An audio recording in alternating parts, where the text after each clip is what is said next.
आज हम लोग करने वाले हैं आप लोगों का एसएससी एमटीएस जो है एग्ज़ाम 2024 में जो होने वाला है उसी का जो है यहाँ पे आपका जो एग्ज़ाम होगा 30 सितंबर से जो है 14 नवंबर तक।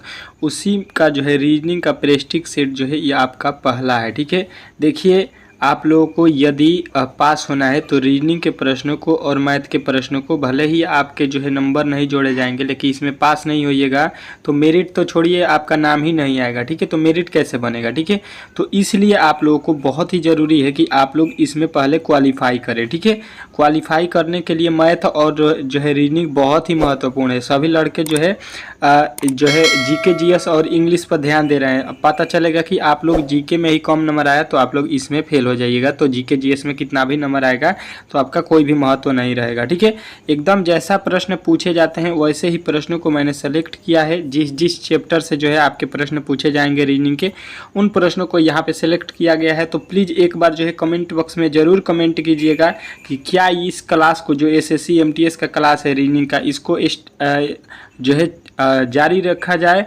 जो है ये क्लास आपका चलेगा 6 PM पे। ठीक है, तो क्या आप लोग बोलते हैं इसके लिए एक बार कमेंट बॉक्स में ज़रूर बताइएगा किनका पेपर एसएससी एमटीएस का होने वाला है। ठीक है, ज़रूर एक बार कमेंट बॉक्स में अपना कमेंट ज़रूर बता दीजिएगा। आज का प्रश्न जो है आप लोगों के सामने यहाँ पे पहला आ चुका है। ठीक है, इस प्रश्न का उत्तर आप लोग देने की कोशिश कीजिएगा क्योंकि प्रश्न बहुत ही महत्वपूर्ण है। पहला क्या कह रहा है कि नीचे दी गई श्रृंखला श्रेणी में जो है प्रश्नवाचक चिन्ह के स्थान पर जो है कौन सी संख्या आएगी, ये आपसे जो है पूछा गया है। ठीक है, बहुत महत्वपूर्ण प्रश्न है क्योंकि देख सकते हैं ये जो है हर एक जो है आपके एग्ज़ाम में पूछे जाएंगे। ठीक है, क्योंकि इस टाइप के प्रश्न आपके एग्ज़ाम में बार बार पूछ रहा है, तो मैंने उन्हीं प्रश्नों को सिलेक्ट किया है जो आपके एग्ज़ाम में पूछे जाने वाले हैं। ठीक है, और पूछे गए हैं। ठीक है, उस तरह के प्रश्नों को मैंने सिलेक्ट किया है। तो आप लोगों को अच्छे तरीके से रीजनिंग सिखाने की गारंटी मेरी है। अभी आपके पास 20 से 22 दिन है। ठीक है, तो इसमें जो है आप लोग अच्छे तरीके से अगर 20 से 25 सेट को देख लेते हैं मेरे रीजनिंग के, डेली जो क्लास होगा, तो यहाँ से जो है आप लोग अच्छे तरीके से रीजनिंग में पास हो जाइएगा, वो भी अच्छे नंबर से। ठीक है, कोई भी इसकी जो है कोई भी दिक्कत नहीं होने वाला है। ठीक है, तो चलिए पहला प्रश्न आप लोग बना लिए होंगे, जो भी बना लिया है वो जो है उत्तर कमेंट बॉक्स में ज़रूर बताएं। यहाँ से अगर आप यहाँ देखिएगा तो क्या किया गया है, अधिक हुआ है। कितना अधिक हुआ है तो बोलिएगा 5 को प्लस किया गया है। ठीक है, इसके आगे चलेंगे तो यहाँ पे तो हम देख रहे हैं कि कम हो गया है। ठीक है, और 2 जो है यहाँ पे माइनस कम कर दिया है। ठीक है, 20 से 18 क्या होता है तो 2 माइनस कम होता है। ठीक है, इसके आगे चलेंगे अगर तो यहाँ पे देखेंगे 18 से फिर 23 लिखा है, मतलब बढ़ा दिया है। कितना बढ़ाया है तो प्लस का 5 किया है। ठीक है, अच्छा जी, इसके आगे चलेंगे हम लोग तो देखिए यहाँ पे वार्ड दिया गया है। ठीक है, तो यहीं पे वैल्यू हमको बताना है। ठीक है, तो देखिए यहाँ पे पहले 5 जोड़ा गया है, फिर -2 किया गया है, फिर +5 किया गया है। तो आप लोग इसके आगे बताइएगा कि अब जो है -2 किया जाएगा। अब जो है आप लोगों ने अच्छे तरीके से यहाँ पे समझ लिया होगा कि अब फिर हम -2 करेंगे तो 23 में से 2 जाएगा, आपका कितना आएगा 21 आ जाएगा। ठीक है, इसके आगे फिर आपको कितना करना है, प्लस का 5 करना है।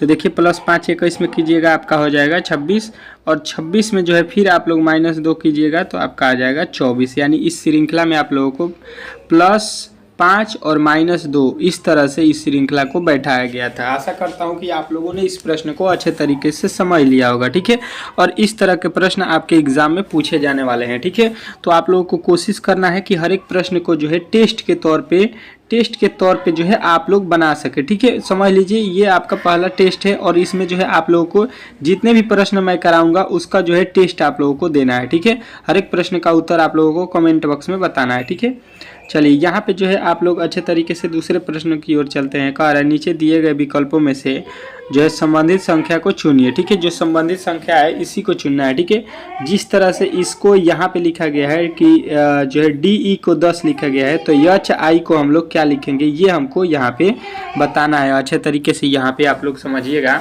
और समझने की कोशिश कीजिएगा। ठीक है, सबसे पहले आप लोग यहाँ पे देखिएगा, यहाँ पे आ जाइए पहला वाला अनुपात में। ठीक है, इस वाले अनुपात में आ जाइए। यहाँ पे किस तरह से प्रश्न को सॉल्व किया गया है ये हमको देखना है। ठीक है, तो देखिए सबसे पहले इसका कोड देखेंगे तो D का कोड होता है आप लोगों को 4, E का कोड होता है 5।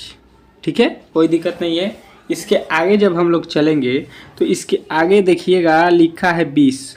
अगर हम इन दोनों को जोड़ते हैं तो ये होता है आपका 9। ठीक है, तो यहाँ पे लिखा है 10, तो ये तो यहाँ पे लॉजिक हमारा काम नहीं किया। ठीक है, इसका दूसरा लॉजिक क्या हो सकता है कि यहाँ पे जो है इन दोनों को अगर हम गुणा करते हैं तो ये होता है 20 और 20 में इसका अगर आधा कर देते हैं तो आ जाएगा आपका 10। ठीक है, कोई दिक्कत नहीं है, इस तरह से एक जो है लॉजिक ये लगा सकता है। ठीक है, अब उसी लॉजिक को जो है हम लोग इसके आगे लगाते हैं तो देखते हैं क्या होता है। ठीक है, एच का कोड होता है आपका कितना 8 और आई का कोड होता है आपका 9।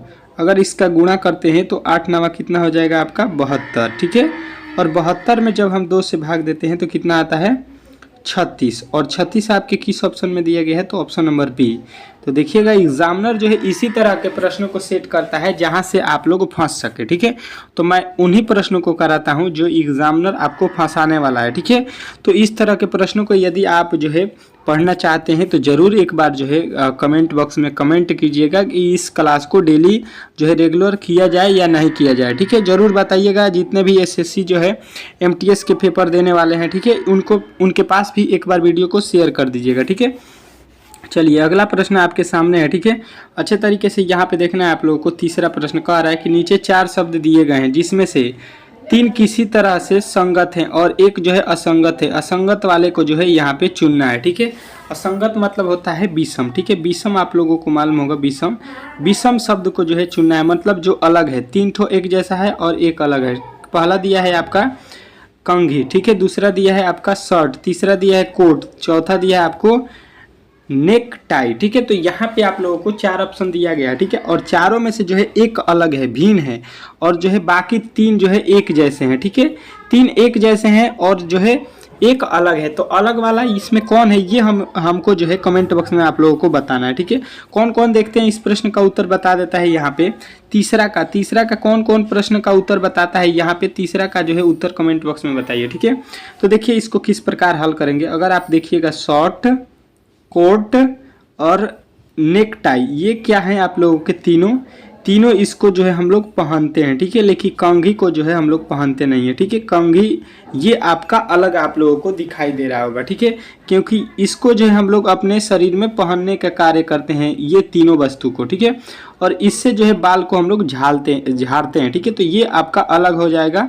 तो आप लोग कहिएगा कि इसमें जो है विषम आपके ऑप्शन नंबर ए है, तो ए जो है इस प्रश्न का राइट उत्तर हो जाएगा। ठीक है, इस तरह के प्रश्न आपके एग्जाम में पूछे जाने वाले हैं, तो आप लोगों को घबराना नहीं है, अच्छे तरीके से वहाँ पे जो है हर एक प्रश्न का उत्तर देना है। अगला प्रश्न देखिएगा, चौथा कह रहा है कि कुट भाषा में EVEARN को जो है यहाँ पे 4073 के रूप में लिखा जाता है, तो LIGST को हम लोग किस कोड में लिखेंगे ये हमको बताना है। ठीक है, तो मैंने बहुत बार आप लोगों को बताया है कि आप लोगों को जब भी ABCD के वर्ड पर जो है प्रश्न को बनाया जाए, तो जब तक आप लोगों को ABCD के कोड नहीं याद होगा तो आप लोगों से ये प्रश्न बनने वाला नहीं है। ये मैंने बार बार आप लोगों से बताया है। तो आप लोगों को यहाँ पे ये ध्यान देना है कि यहाँ पे जो लिखा है, क्या लिखा है, EARN।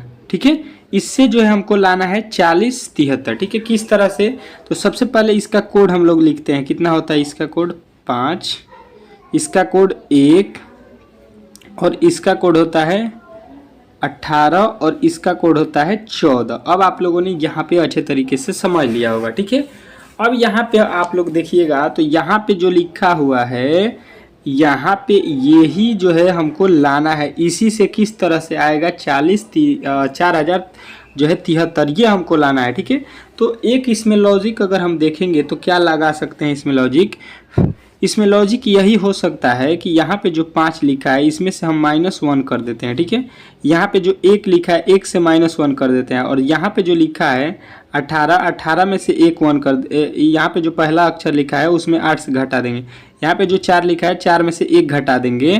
तो देखिए यहाँ पे जब घटाएंगे 5 में से 1 तो ये हो गया 4, यहाँ पे 1 में से 1 घटाएंगे हो गया 0, 8 में से 1 घटाएंगे हो गया 7, और यहाँ पे 4 में से 1 घटाएंगे कितना हो गया आपका 3। यही आपका लिखा गया है। ठीक है, मतलब इसके पहले वाले वर्ड को इसमें से घटा लिया गया है। अब आप लोग अच्छे तरीके से समझ गए होंगे कि किस तरह से जो है इस प्रश्न को उसने जो है सेट किया है। ठीक है, अब इसके आगे हम लोग वही काम करेंगे। यहाँ पे लिखा है क्या चीज़, LIGHT।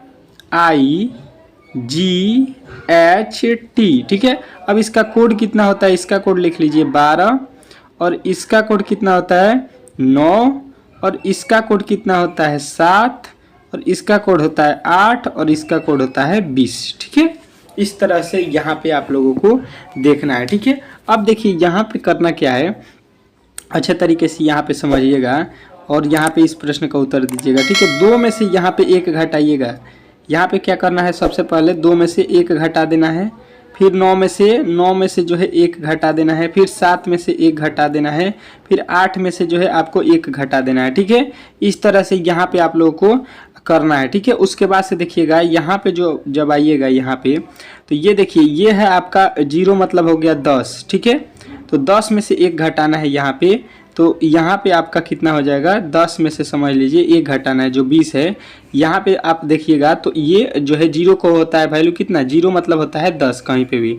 ठीक है, तो ये आप लोगों को करना है। तो यहाँ पे देखिएगा 2 में से 1 हो जाएगा, 9 में से 1 जाएगा 8 हो जाएगा, और यहाँ पे 7 में से 1 जाएगा 6 हो जाएगा, और 8 में से 1 जाएगा 7 हो जाएगा, और 10 में से 1 जाएगा 9 हो जाएगा। ठीक है, 18,689, 18,689 आपके ऑप्शन नंबर किस में दिया गया है, तो डी, और डी जो है इस प्रश्न का 100% राइट उत्तर है। ठीक है, इस तरह से इस प्रश्न को बनाना था, बहुत ही महत्वपूर्ण है। इस तरह के प्रश्न आपके एग्जाम में पूछे जाते हैं। ठीक है, तो आप लोगों को जो है एग्जामिनर जो है फंसाने वाला काम करेगा, तो यहाँ पे फंसना नहीं है। ठीक है, और रीजनिंग में बहुत सारे लड़के फंसने वाले हैं और मैथ में। ठीक है, तो मैथ और रीजनिंग का जो है यहाँ पे खेल बहुत ही महत्वपूर्ण होने वाला है आपका SSC MTS में, क्योंकि उसने बोला है कि जो है GK और जो है GS, ठीक है, इससे हमको मेरिट बनाना है। तो सभी लोगों का ध्यान इस पर है, और जो है रीजनिंग मैथ पर कोई किसी का ध्यान नहीं है। ठीक है, और मैथ रीजनिंग जो है आपको फंसाने वाला है, मैं 100% लिख के गारंटी देता हूँ। ठीक है,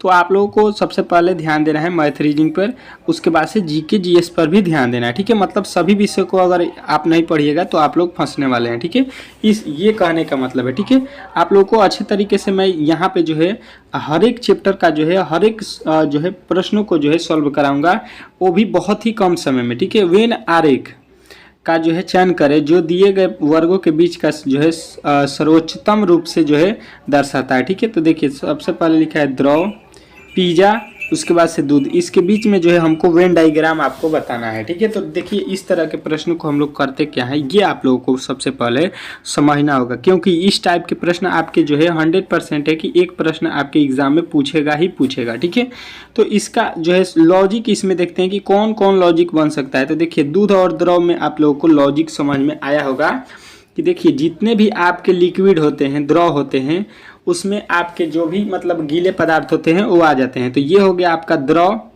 और द्रव के जो है अंदर कौन कौन आता है, दूध, पानी, तेल, घी, ये सभी क्या है, माटी, ये सभी आपके द्रव चीज़ हैं। ठीक है, तो यहाँ पे आपका हो जाएगा इसके अंदर दूध, कोई दिक्कत नहीं है। अब देखिए यहाँ पे बचा हुआ एक पिज़्ज़ा है, तो देखिए पिज़्ज़ा और दूध और द्रव इसमें किसी भी प्रकार के रिलेशन नहीं होते हैं, तो ये पिज़्ज़ा आपका अलग हो जाएगा। और इस तरह के जो है उत्तर आपके किस में दिया गया है, तो ऑप्शन नंबर बी में। तो बी जो है इस प्रश्न का आप लोगों को राइट उत्तर बताना है। ठीक है, इस तरह से इस प्रश्न को जो है आप लोगों को अच्छे तरीके से मैंने कोशिश किया है समझाने के लिए। अगर जो है आप लोगों ने अच्छे तरीके से समझ लिया होगा तो चलते हैं अगले प्रश्न की ओर, और अगला प्रश्न देखते हैं। ठीक है, देखिए आपके हर एक प्रश्न बहुत ही महत्वपूर्ण है। ठीक है, तो वीडियो को प्लीज़ अंत तक देखिएगा, और जो है आप लोग चैनल पर नए आए हैं तो प्लीज़ रीजनिंग सीखो चैनल जो है बहुत ही महत्वपूर्ण है रीजनिंग के लिए। आप किसी भी एग्ज़ाम का अगर तैयारी करना चाहते हैं तो ये चैनल बहुत ही महत्वपूर्ण है। केवल जो है आप लोगों को ये नहीं है कि SSC MTS के लिए ही है, यहाँ पे SSC GD रेलवे जितने भी आपके गवर्नमेंट एग्जाम होने वाले हैं जहाँ पे रीजनिंग पूछा जाएगा, तो आप लोगों को बेफिक्र होकर यहाँ से पढ़ना होगा रीजनिंग, क्योंकि यहाँ पे जो है आप लोगों को 100% जो है गारंटी जो है मिलेगा रीजनिंग में। केवल रीजनिंग में यहाँ पे अच्छे तरीके से आप लोग को सिखाऊंगा। ठीक है, कह रहा है कि किसी कक्षा के सभी 20 छात्र एक सीधी पंक्ति में उत्तर की ओर मुंह करके खड़े हैं। ठीक है, कोई दिक्कत नहीं है। रोहन जो है दाएं सिरे से 8वें स्थान पर खड़ा है, जबकि निखिल जो है बाएं सिरे से 10वें स्थान पर खड़ा है।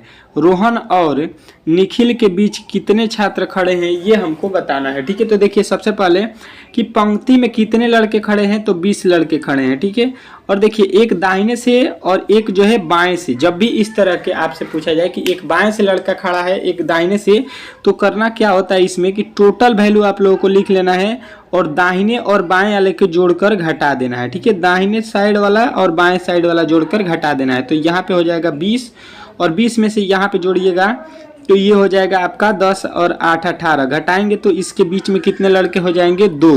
तो इसमें जो है आप लोग अच्छे तरीके से इसका उत्तर दीजिएगा ऑप्शन नंबर ए। तो ऑप्शन नंबर ए जो है इस प्रश्न का 110% राइट उत्तर हो जाएगा। ठीक है, इस तरह के प्रश्न आपके जब भी एग्जाम में पूछे जाएंगे तो आप लोगों को घबराना नहीं है, अच्छे तरीके से इस प्रश्न को उत्तर देना है। ठीक है, मैं कोशिश करता हूं कि हर एक प्रश्न आप लोगों को अच्छे तरीके से समझा सकूं। ठीक है, किसी भी प्रश्न में, किसी भी रीजनिंग के प्रश्न में आप लोगों को जो है डाउट हो तो हमें कमेंट बॉक्स में जरूर पूछिएगा। ठीक है, कह रहा है अगला प्रश्न के नीचे दिए गए विकल्पों में से संबंधित शब्द को जो है चुनिए। जो संबंधित शब्द है उसी को जो है आप लोगों को चुनना है। अब संबंधित शब्द आप लोग समझ सकते हैं, इसके कहने का मतलब क्या है, एक जैसा। ठीक है, जैसे यहाँ पे लिखा है माँ, उसका जो है संबंध बता रहा है कि बच्चा है। ठीक है, माँ का संबंध बच्चा है, तो बादल का संबंध किससे होगा ये हमको जो है आप लोगों को बताना है 7वें प्रश्न का। ठीक है, तो 7वां का कौन सा आंसर होगा यहाँ पे कमेंट बॉक्स में छाप दीजिए। ठीक है, जितने भी प्रश्न के उत्तर आप लोगों को मालूम है तो कोशिश कीजिए कि हर एक प्रश्न का उत्तर दें, ताकि आपके एग्जाम में जो है इस तरह के प्रश्न पूछे जाएंगे तो आपका कॉन्फिडेंस हाई रहेगा। ठीक है, यदि आप यहाँ पे टेस्ट के तौर पर दीजिएगा तो। ठीक है, ये मेरे कहने का मतलब है। तो देखिए, सबसे पहले आ जाइए, माँ का संबंध किससे होता है, बच्चे से। ये सभी लोगों को मालूम होगा कि माँ और बच्चा एक दूसरे के पूरक हैं। ठीक है, अब इसके बाद से देखिएगा, यहाँ पे लिखा है बादल, और बादल का संबंध किससे होता है ये आप लोगों को यहाँ पे ऑप्शन में आ जाइए। बारिश जो है यहाँ पे बादल का संबंध यहाँ पे मौसम से नहीं होता है, यहाँ पे चमकना से नहीं होता है। ये तो दोनों कोई भी जो है छात्र नहीं बताने वाला है। ठीक है, अब आ जाइए पानी और वर्षा पे। तो देखिए, पानी जो है, पानी बादल से नहीं होता है। ठीक है, पानी और बादल का कोई भी रिलेशन नहीं है। बादल जब आता है मतलब बारिश आएगा। ठीक है, बादल और बारिश ये दोनों का जो है संबंध जिस तरह से माता पिता का है, उस तरह से जो है यहाँ पे आप लोगों को बताना है कि बादल और वर्षा का संबंध एक जैसा होता है। तो ऑप्शन नंबर जो है आप लोगों को बताना था ऑप्शन नंबर ए। इस प्रश्न का ऑप्शन नंबर ए जितने भी लड़के बताए हैं उनका जो है करेक्ट उत्तर है। ठीक है, इस तरह से यहाँ पे आपका अगला प्रश्न आता हुआ। ठीक है, और इस प्रश्न का भी उत्तर आप लोगों को यहाँ पे कोशिश करना है कि आप लोग दे सके। ठीक है, तो देखिए आपका प्रश्न क्या बोल रहा है, आप लोगों को पढ़ना है कि मनप्रीत मनोज से कहता है, मनप्रीत एक लड़का है, एक मनोज लड़का है, कोई दिक्कत नहीं है, कि तुम्हारे पिता, मतलब किसके, मनोज के पिता, मनोज के पिता, यहाँ पे मनोज के पिता मेरी माँ की इकलौती संतान है। ठीक है, कह रहा है कि तुम्हारे पिता मेरे माँ की इकलौती संतान है, इकलौते संतान है यहाँ पे लिखना होगा, यहाँ पे थोड़ा सा मिस्टेक हो गया है। मतलब उसके कहने का मतलब है कि मेरे जो है माँ के इकलौते संतान है, कोई दिक्कत नहीं है। मनप्रीत मनोज से कैसा संबंध रखता है, तो देखिए सबसे पहले यहाँ पे समझ लीजिए कि यहाँ पे कह रहा है कि जो है तुम्हारे पिता, उसके पिता जो हैं किसके, मनप्रीत के, वो जो है मेरी माँ के, आप समझ लीजिए, अपने ऊपर ले लीजिए कि आपकी माँ जो है उनकी इकलौता संतान है। तो कौन होगा, आप होंगे। अगर इकलौता संतान का मतलब क्या हुआ कि आप ही हैं, अपने माँ के बारे में बात कर रहे हैं, तो आपकी माँ के अगर एक बेटे होंगे तो आप ही तो हैं, उसका इकलौता बेटा जो है संतान है, हो गया। तो कह रहा है कि मनप्रीत मनोज से कैसे संबंध है। तो देखिए, अब देखिए मनोज का जो है क्या हो जाएंगे हम, जो है फादर हो जाएंगे, तभी तो उसके जो है पिता होंगे, तभी तो जाके आपके पिता जो है इसकी माँ होगी। तो इस तरह से आप लोगों को आपका ऑप्शन नंबर डी जो है इस प्रश्न का राइट उत्तर हो जाएगा। आपको बताना है पिता। ठीक है, चलिए बहुत ही महत्वपूर्ण प्रश्न आपके कैलेंडर से आ चुका है। यहाँ पे क्या बोल रहा है, यहाँ पे कि यदि 5 फरवरी 2018 को सोमवार हो तो 8 अप्रैल 2019 को कौन सा दिन होगा, ये आप लोगों को बताना है। ठीक है, यहाँ पे देखिए कैलेंडर का प्रश्न है। देखिए सबसे पहले आप लोगों को 5 फरवरी से कहाँ तक जाना है, 2018 तक। ठीक है, तो यहाँ पे कितने दिन होंगे, कितना, और 5 जो है यहाँ पे फरवरी तक आ जाइए, कितना, 2019 तक। ठीक है, तो यहाँ पे अगर आप दिनों की संख्या निकालिएगा तो हो जाएगा 365, क्योंकि यहाँ पे आपके साधारण वर्ष है। ठीक है, लीप वर्ष यहाँ पे नहीं है। ठीक है, तो यहाँ पे साधारण वर्ष में कितने साल का दिन होता है, 365 दिन का, और लीप वर्ष में 366 दिन का। ठीक है, तो यहाँ पे 4 से भाग नहीं लग रहा है 2018 में, इसलिए यहाँ पे कितने दिन का हुआ, 365 दिन हो गया। ठीक है, कहाँ से कहाँ तक, तो 5 फरवरी से 5 फरवरी तक, 2018 से 2019 के बीच के बात कर रहा हूँ, ठीक है। अब उसके आगे देखिए 8 अप्रैल तक आपको जाना है, तो 8 अप्रैल तक जाने में आप लोगों को कितना समय लग जाएगा यहाँ पे ये देख लीजिए, ठीक है। तो देखिए 28 दिन का फरवरी हो गया। अब जो है उसमें जो है आप लोगों को 5 दिन निकाल दीजिएगा, तो कितना हो जाएगा, तो यहाँ पे हो जाएगा आपका 23 दिन इसमें बचा। और उसके बाद से यहाँ पे कितना हो जाएगा, मार्च में कितना दिन हो जाएगा आपका, 31 दिन हो जाएगा। और उसके बाद से 8 दिन और आपको जाना है, ठीक है। टोटल जोड़ दीजिए यहाँ पे, तो कितना हो जाएगा, 8 4 12 के 2, और यहाँ पे हो जाएगा 5 और 1 6, 62 हो गया। तो यहाँ पे 62 जब जोड़ेंगे यहाँ पे, तो ये कितना हो जाएगा 7, और यहाँ पे हो जाएगा 6 6 12 के 2, और यहाँ पे हो जाएगा 400 कितना दिन हो गया, 400 जो है टोटल इसमें दिन बन गया 427, ठीक है। यहाँ से जो है आप लोगों को 5 फरवरी 2018 से लेके और 8 अप्रैल जो है 2019 तक आपके टोटल दिन कितने बने, 400 जो है 27 दिन। अब इसमें जो है आप लोगों को मालूम होगा कि हर एक 7 दिन पे जो है आप लोग का वही दिन आता है जो आज है, ठीक है। देखिए 7 के पहाड़े में ये 7 छक्का 42 हो जाएगा, और फिर 7 बचा है, 7 एकम में 7। देखिए यहाँ पे तो भाग जो है पूरा लग जा रहा है, क्या हो रहा है, भाग पूरा लग रहा है। शेष कितना दिन बच रहा है, तो 0 हो रहा है। शेष जब भी 0 हो तो 0 का मतलब होता है जो दिन आज है, जैसे कि यहाँ पे बोल रहा है कि 5 फरवरी को सोमवार है, यानी कि जो है 8 अप्रैल को भी हमको बताना है कि सोमवार ही होगा, क्योंकि इसमें जो है 0 हो रहा है, पूरा भाग लग जा रहा है। तो यहाँ पे एक भी दिन जो है बढ़ नहीं रहा है, ठीक है। 0 का मतलब होता है जो दिन आज है वही दिन उतने दिन बाद भी होगा। तो यहाँ पे सोमवार जो है आप लोगों के राइट उत्तर हो जाएंगे, जितने भी लड़के ऑप्शन नंबर सी बताए हैं, ठीक है। इस तरह से आप लोगों को आशा करता हूँ कि ये प्रश्न भी अच्छे तरीके से यहाँ पे आप लोगों ने समझ लिया होगा, ठीक है। इसमें किसी भी प्रकार के आपके डाउट नहीं हुए होंगे, ठीक है। मैं जो है हर एक प्रश्न को कोशिश कर रहा हूं कि आप लोग को अच्छे तरीके से समझा सकूं, ताकि एग्जाम में जो है आप लोग एक भी गड़बड़ी ना कर सके, ठीक है। क्योंकि एक अगर आपका प्रश्न गलती होगा तो आप लोग जो है पेपर से वंचित हो जाएंगे, ठीक है। क्योंकि कंपटीशन आप लोग जानते हुए भी हैं कि यहाँ पे कितने फॉर्म भरे गए हैं। तो यहाँ पे आप लोगों को मालूम होगा कि 58 जो है लाख फॉर्म आपके एसएससी एमटीएस में भर दिए गए हैं, ठीक है।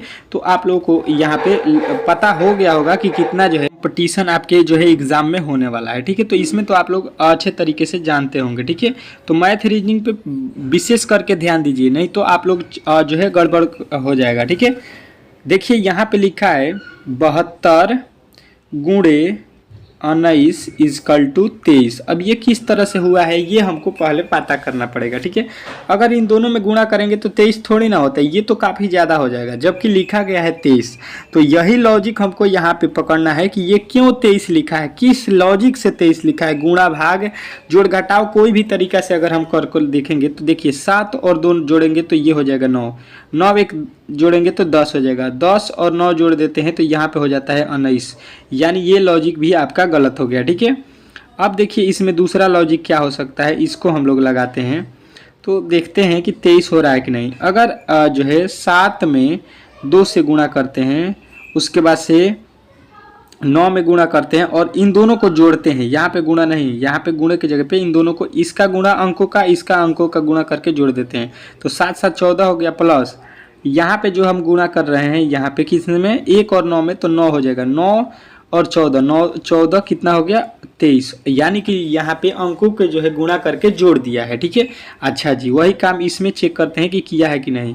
तो 13 लिखा है, प्लस यहाँ पे हम लोग 48 लिखेंगे और यहाँ पे इनके अंकों का गुणा करेंगे, तो यहाँ पे इनके अंकों का गुणा कर दीजिए, तो 3 एकम में हो जाएगा 3, प्लस 8 चौका हो गया आपका कितना 32, और 32 3 कितना होता है 35, जो कि आपके यहाँ पे लिखा भी गया है। यानी कि लॉजिक जो है आप लोगों ने यहाँ पे अच्छे तरीके से समझ लिया कि ये किस लॉजिक के आधार पे जो है इन प्रश्नों को बनाया है, ठीक है। तो आपको भी यही लॉजिक जो है यहाँ पे लगाना है, ठीक है। तो आ जाइए आप लोग यहाँ पे और आपके किसके वैल्यू निकालना है उसको यहाँ पे ला दीजिए, ठीक है। लिखा है 16, उसके बाद से लिखा है गुणे 43, ठीक है। तो देखिए 16 को लिखेंगे 1 गुणा 6, ठीक है, 1 और गुणा 6 लिखेंगे और उसके बाद से प्लस दे देंगे और फिर इनके अंकों का जो है गुणा कर देंगे, ठीक है। तो देखिए यहाँ पे 1 गुणा 6 करेंगे तो 6 हो जाएगा, प्लस यहाँ पे 4 में 3 से गुणा करेंगे तो 4 3 हो जाएगा 12, और 12 में 6 जोड़ते हैं तो आपका वैल्यू मिलता है 18, यानी कि यहाँ पे जो है ये लॉजिक यहाँ पे तो काम कर दिया। यहाँ पे 18 दिया हुआ है, 18 लाना नहीं है। अब जो है आप लोगों को यहाँ पे लाना है, ठीक है। आ जाइए, यहाँ वाला वैल्यू का लाना है, ठीक है। तो क्या लिखा है 39, तो 39 के अंक हो जाएंगे 3 गुणे 9 प्लस यहाँ पे 22 के हो जाएंगे 2 गुणे 2। तो देखिए 9 3 हो जाएगा आपका 27 प्लस यहाँ पे 2 में 2 से गुणा करेंगे, 2 दूना का 4, तो 27 4 कितना होता है 31। और 31 आपने देख लिया होगा ऑप्शन नंबर डी। तो ऑप्शन नंबर डी जो है इस प्रश्न का राइट उत्तर हो जाएगा इस प्रकार, ऑप्शन नंबर डी। तो आप लोगों को ऑप्शन नंबर डी बताना था, ठीक है। इसमें किसी प्रकार के आपके डाउट नहीं होना चाहिए, ठीक है। इस तरह से इस प्रश्न को बनाना था। आशा करता हूं कि आप लोगों ने इस प्रश्न को भी अच्छे तरीके से समझ लिया होगा, ठीक है। चलिए अगले प्रश्न की ओर चलेंगे और अगला प्रश्न आपको यहाँ पे देखना है और इस प्रश्न का उत्तर देना है। एक जाकर 1 मीटर पूरब में दौड़ता है, फिर जो है उत्तर की ओर मुड़कर वह जो है 4 किलोमीटर दूर तय करता है, ठीक है। फिर पश्चिम की ओर मुड़ता है और 6 किलोमीटर की दूरी तय करता है। फिर वह अपनी बाईं ओर मुड़कर 4 किलोमीटर जो है की दूरी तय करता है। अब वह अपनी प्रारंभिक स्थिति के संदर्भ में कहाँ है, ठीक है। तो देखिए सबसे पहले दिशा मैं आपको बता देता हूँ। ऊपर होता है उत्तर, नीचे होता है दक्षिण, ये होता है पूरब और ये होता है आपका पश्चिम। इसी के आधार पे आप लोगों को यहाँ पे बनाना है। 1 किलोमीटर कहाँ जा रहा है, तो मान लीजिए यहाँ से चलना स्टार्ट किया तो 1 किलोमीटर पूरब चल गया, कोई दिक्कत नहीं है। अब इसके आगे बोला गया है फिर जो है उत्तर की ओर मुड़ता है, तो उत्तर कहाँ पे है आप लोगों को देखने में मिलेगा ऊपर। कितना चला है, तो 4 किलोमीटर, 4 किलोमीटर मान लीजिए यहाँ पे चला गया, ठीक है। कह रहा है फिर जो है पश्चिम की ओर चलना स्टार्ट किया। पश्चिम किधर है, इसका इधर हो जाएगा, ठीक है। पश्चिम आप लोग इसमें देखते रहिएगा, ठीक है। पश्चिम कितना उसको जाना है, तो पश्चिम मुड़ता है और 6 किलोमीटर चलता है, तो इधर इसको 6 किलोमीटर यहाँ पे आप लोगों को चला देना है, ठीक है। कोई दिक्कत नहीं है, 6 किलोमीटर आ गया। अब देखिए इसके आगे क्या बोल रहा है कि इसके बाद जो है फिर वह अपने बाईं ओर मुड़ा, ठीक है। बायां तरफ वो जो है मुड़ रहा है, ठीक है। तो बायां जो है इसका कौन सा हो जाएगा नीचे की तरफ, ठीक है। और 4 किलोमीटर चलता है तो नीचे आ जाएगा यहाँ पे 4 किलोमीटर, ठीक है। अब जो है 4 किलोमीटर वो चल गया। फिर कह रहा है कि अब वह अपनी प्रारंभिक स्थान से किस संदर्भ में है। तो देखिए यहाँ पे से चलना स्टार्ट किया, ठीक है। यहाँ से चला यहाँ, यहाँ से चला यहाँ, यहाँ से चला यहाँ। अब जो है आपके यहाँ पे आ चुका है, ठीक है। तो देखिए यहाँ से चला है तो इसके पीछे है, ठीक है। यहाँ पे कितने जो है यहाँ पे देखिएगा तो ये है पश्चिम, ठीक है। ये है आपके पश्चिम, ठीक है। पश्चिम में तो ये 100% है कि है। अब कितने दूर है देखिए, ऊपर है 6, ऊपर कितना दूर है 6 और नीचे यहाँ पे 1 किलोमीटर, तो यहाँ से इसने इधर तय कर लिया। तो यहाँ पे कितना बचा हुआ है, यहाँ पे होगा 5, क्योंकि ऊपर 6 है तो नीचे भी इसका दूरी टोटल 6 होगा। तो 5 किलोमीटर पश्चिम में, ठीक है। तो 5 किलोमीटर पश्चिम आपको उत्तर बताना था, ऑप्शन नंबर सी। और ऑप्शन नंबर सी यदि आपने इस प्रश्न का उत्तर बताया होगा तो आपने 100% सही उत्तर बताया, ठीक है। इसमें किसी प्रकार के आपके डाउट नहीं होना चाहिए, ठीक है। इस तरह से इस प्रश्न को हल करना था। आशा करता हूँ कि आप लोगों ने इस प्रश्न को अच्छे तरीके से समझ लिया होगा, ठीक है। मैं उन्हीं प्रश्नों को कराता हूँ जो आपके एग्जाम के लिए बहुत ही महत्वपूर्ण है, ठीक है। तो चलिए अगले प्रश्न की ओर चलेंगे और अगला प्रश्न आपके सामने है, ठीक है। देखिएगा ये भी एक जो है आपका चैप्टर है। इसमें जो है कथन निष्कर्षण से जो प्रश्न पूछे जाते हैं आपके हर एक एग्जाम में, तो मैंने यहाँ से प्रश्न को सेलेक्ट किया है। एक कह रहे कथन को पढ़िए और जो है नीचे दिए गए निष्कर्षण को जो है अच्छे तरीके से चुनना है। पहला कथन कह रहा है कि सभी बांस जो है लंबे होते हैं, ठीक है। जितने भी बांस है वो क्या है, लंबे है, कोई दिक्कत नहीं है। उसका दूसरा कह रहा है कि सभी लंबे घास हैं, ठीक है। तो देखिए पहले वाले पर चलेंगे और पहले वाले से बनाएंगे, ठीक है। जितने भी आपके बांस है, यहाँ पे हो गया बांस, ठीक है। बी से मैं लिख देता हूँ लंबे हैं, जितने भी बांस है वो लंबे हैं, तो यल से लंबा लिख देता हूँ, ठीक है। अब देखिए उसके आगे कह रहे हैं सभी लंबे घास है, जितना भी लंबे हैं वो किसके अंदर है, घास के अंदर है। तो घास को मैं लिख देता हूँ जी, ठीक है। चलिए यहाँ पे इस तरह से वेन डायग्राम बना लीजिए। अब आ जाइए निष्कर्षण पे। कुछ घास बांस है। घास का जो है यहाँ पे देखिए ये हो गया घास और इसका कुछ भाग देखिएगा यहाँ पे बांस है कि नहीं, 100% है। तो पहला निष्कर्षण जो है सही बोल रहा है, ठीक है। दूसरे पर आएंगे, कुछ लंबे बांस हैं, कुछ लंबे बांस हैं, लंबा जो है बांस है। यहाँ पे देखिएगा बांस कहाँ पे है, तो यहाँ पे है, ठीक है। और इसका कुछ भाग जो है क्या है, यहाँ पे जो है लंबा है, कुछ जो है यहाँ पे देखिएगा ये हो गया लंबा और यहाँ पे हो गया बांस। बांस का कुछ भाग लंबा है, कुछ लंबे बांस है, कुछ जो है बांस लंबे हैं, नहीं, टोटल बांस लंबे है, ठीक है। जितने भी बांस है वो टोटल क्या है, लंबे के अंदर है, तो कुछ लंबे नहीं है। लंबे का कुछ हिस्सा बांस है, तो ये भी हो सकता है। यहाँ पे देखिएगा, ये बांस हो गया, ये लंबा हो गया, तो लंबा का कुछ हिस्सा ये भी आपका सही है। तो तीसरे तरफ देखिएगा, कह रहे कुछ घास जो है लंबी है, घास का कुछ हिस्सा लंबा है। देखिए घास टोटल हो गया, इसमें कुछ हिस्सा लंबा है कि नहीं, ये भी है। यानी निष्कर्षण 1 2 3 तीनों सही आपके यहाँ पे बता रहा है ये प्रश्न, ठीक है। तो ऑप्शन नंबर डी जो है इस प्रश्न का राइट उत्तर हो जाएगा, ठीक है। इस तरह से इस प्रश्न को बनाना था। आशा करता हूँ कि आज के जो है क्लास में आप लोगों ने अच्छे तरीके से रीजनिंग के जो है कितने प्रश्न किए हैं हम लोगों ने, 12 ठो, ठीक है। तो 12 ठो प्रश्न को आप लोगों ने आज जो है अच्छे तरीके से समझ लिया होगा, ठीक है। इसमें किसी प्रकार के डाउट नहीं हुए होंगे, ठीक है। आशा करता हूँ कि आप लोगों के जो है अच्छे तरीके से पेपर में जो है आप लोग जाएं और अच्छे से अच्छे नंबर लाएं, ठीक है। चलिए मिलेंगे नेक्स्ट वीडियो में, तब तक के लिए धन्यवाद।